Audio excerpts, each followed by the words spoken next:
যতই আমাদের কেউ ভয় দেখাক না কেন, আমরা হাসিনার মতন গুন্ডা পান্ডাকে সান্ডা করে আসছি। নতুন কোন গুন্ডা পান্ডাকে আমরা বাংলাদেশে ভয় পাই না ইনশাআল্লাহ। আমরা বাংলাদেশে একটা সিদ্ধান্ত নিয়েছি যে রক্তের উপর দেওয়া হলো বাংলাদেশে আমরা সংস্কার বাস্তবায়ন করে ছাড়বো ইনশাআল্লাহ। রক্তের উপর দেওয়া হলো বাংলাদেশে আওয়ামী লীগের বিচার করে ছাড়বো ইনশাআল্লাহ।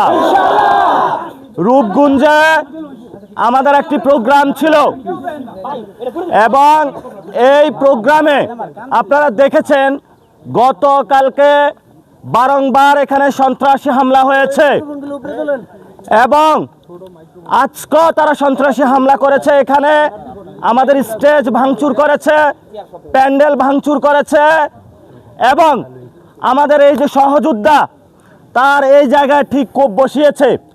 তার অল্পের জন্য হলো চোখটা যায় নাই, কিন্তু আমরা আজকে দায়িত্বহীন ঘোষণা দিতে চাচ্ছি। আমাকে অনেকে বলেছে যে আপনার জানের রিস্ক রয়েছে, আপনি সেখানে যাবেন না। আমি বলেছি আমার কোনো সহযোদ্ধা আহত হবে আর আমি হলো ঘরে হাতে চুরি পরে বসে থাকবে, এটা বাংলাদেশে হবে না ইনশাআল্লাহ।